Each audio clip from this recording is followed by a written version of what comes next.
Bonjour mes amis, que Dieu vous bénisse tous et que l'esprit de la crainte de l'Éternel vienne prendre possession de chacun de vous.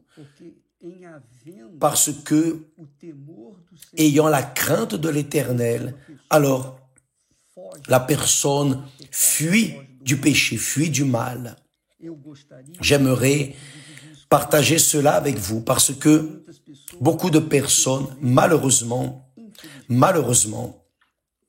connaissent, ont des informations de Dieu, fréquentent l'Église, sont même des personnes sincères, mais elles laissent de côté la crainte de l'Éternel.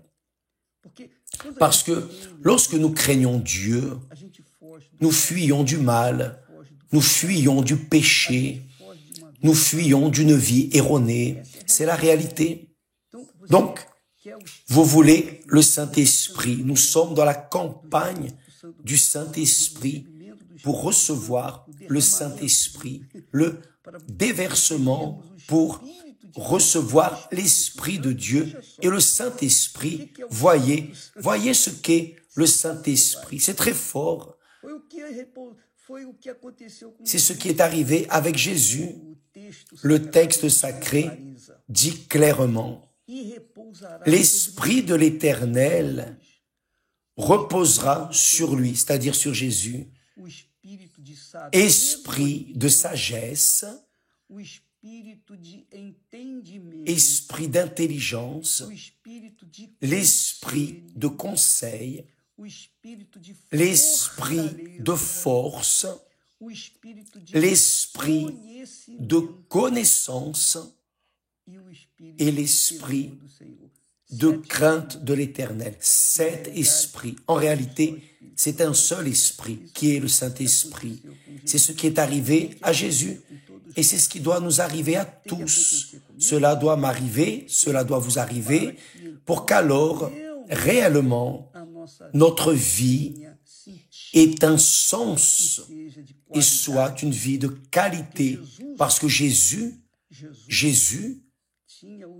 avait l'esprit de crainte de l'Éternel. Voyez, le Fils de Dieu, le Dieu incarné, avait l'esprit de crainte.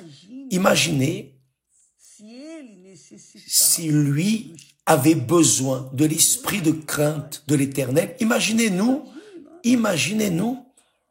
Donc, mes amis, si vous voulez conserver votre salut, si vous êtes sauvés, si vous avez le Saint-Esprit, vous parlez en langue, vous prophétisez, vous faites des miracles, vous faites tout cela. Mais s'il n'y a pas la crainte, s'il n'y a pas la crainte en vous, dans votre conscience, si vous ne fuyez pas du mensonge, du péché, de tout ce qui est erroné, l'esprit que vous avez est trompeur, un esprit trompeur. L'esprit trompeur fait la personne penser qu'elle a lorsqu'elle ne l'a pas. Donne la sensation de l'émotion.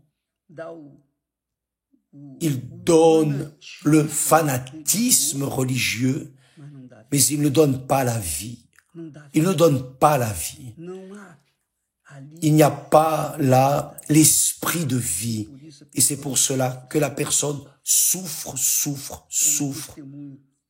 Le témoignage de ce garçon qui a été pasteur, ce triste témoignage, combien d'années a-t-il vécu servant Dieu? Et maintenant, combien d'années est-il en train de servir le mal, de vivre une vie malheureuse, détruite, littéralement? Pourquoi? Parce qu'il a manqué la crainte de l'Éternel.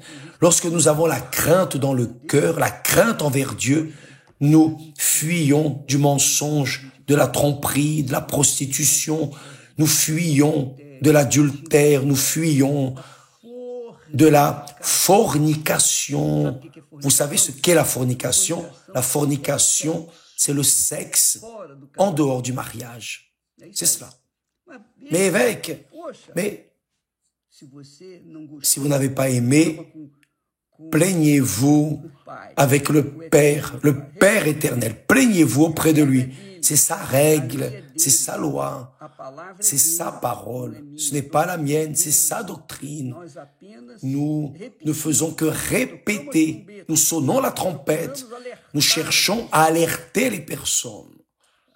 La vérité est que c'est ce qui est écrit.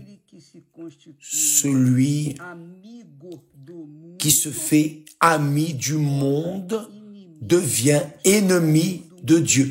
Qui est ami du monde est ennemi de Dieu. Qui est ami de Dieu est ennemi du monde, ennemi du mensonge, de la fornication, de l'adultère, de tout ce qui est erroné, de tout le péché. Car en lui est l'esprit de l'Éternel, l'esprit de la crainte de l'Éternel. Que Dieu vous bénisse. Je voulais juste laisser ce rappel, ce message, et vous prévenir qu'aujourd'hui, ce soir, nous serons tous en train de parler de ce sujet, ce qui nous fait nous dévier notre vie de la crainte de l'Éternel. C'est le cœur. Et c'est de ce dont nous allons parler ce soir dans toutes les églises universelles, dans le monde entier. Si vous voulez apprendre à administrer votre cœur, venez apprendre, parce que qui a du bon sens obéit, qui n'en a pas périt. Que Dieu vous bénisse tous et à demain au nom du Seigneur Jésus. Amen.